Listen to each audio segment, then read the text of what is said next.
On Friday, November 1, 2024, authorities in the Philippines announced the arrest of a Chinese national that they suspect is the ringleader of a network of illegal Philippine offshore gaming operators, POGOs, involved in human trafficking, online scams, and other crimes.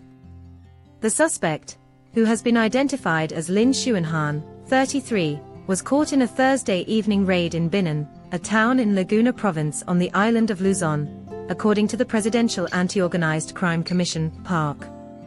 The raid was part of a broad government crackdown against illegal Philippine offshore gaming operations, POGOs, which have been connected to a range of criminal activities, including human trafficking, scam operations, and prostitution. Speaking to reporters on Friday, Undersecretary Gilbert Cruz, the Commission's executive director, described Lin as the kingpin of the POGOs in our country, claiming that he had been connected to alleged scamming operations in Ilocos region, Central Luzon, Calabarzon, Cebu, and Metro Manila.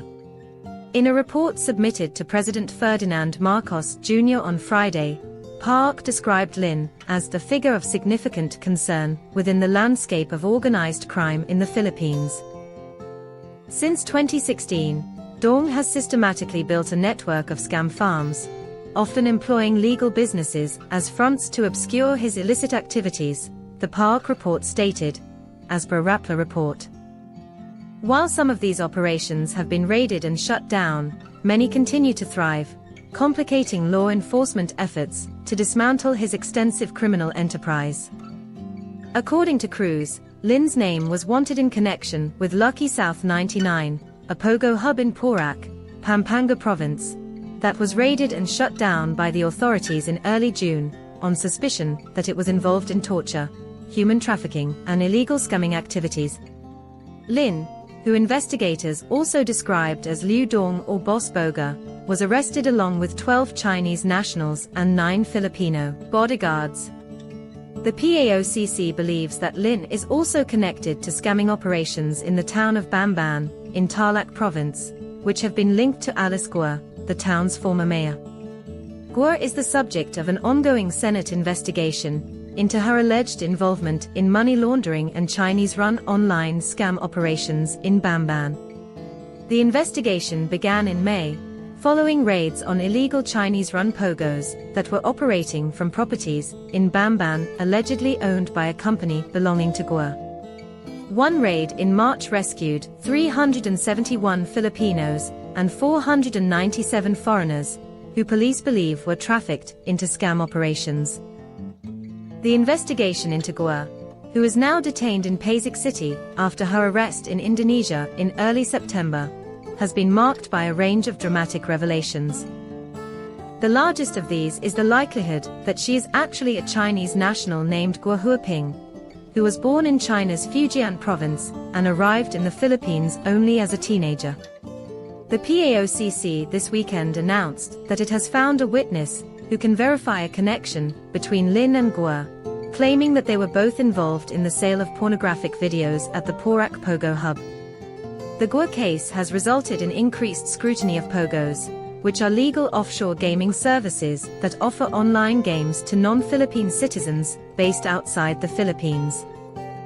In practice, most are from mainland China. POGOs have existed in the Philippines for 2 decades, but grew considerably after former President Rodrigo Duterte's election in 2016, the same year that PARC claims Lin Xunhan arrived in the country. Like online gaming operators in other parts of Southeast Asia, particularly in Cambodia, Laos, and Myanmar, POGOs, both legal and illegal, have since branched out into scamming operations, which are usually carried out by a trafficked and coerced workforce. In his annual State of the Nation speech in July, Marcos announced a ban on POGOs, claiming that they had ventured into illicit areas furthest from gaming such as financial scamming, money laundering, prostitution, human trafficking, kidnapping, brutal torture, even murder. As the crackdown proceeds, the Philippine authorities are slowly unpicking strands that point to the existence of a wide and intricate network of criminality, which extends across the region and may also have nodes of contact with the Chinese security state. Philippine investigators suspect that Alice Guo may also have worked as a Chinese spy, a claim that was echoed by the Chinese businessman Xi Zhejiang in a recent interview with Al Jazeera. Xi, who is currently detained in Bangkok after his arrest in mid-2022, was quoted as saying Alice Guo once worked for China's Ministry of State Security, the main agency that oversees foreign intelligence. Xi Zhejiang headed the development of New Yatai City, an online gambling and cyber fraud hub in Myanmar's Karen state, close to the border with Thailand. Stay tuned for real-time updates on breaking news and important social stories. We'll keep you informed as events unfold. The situation here is rapidly evolving. Authorities are on the scene and will keep you updated as more information becomes available.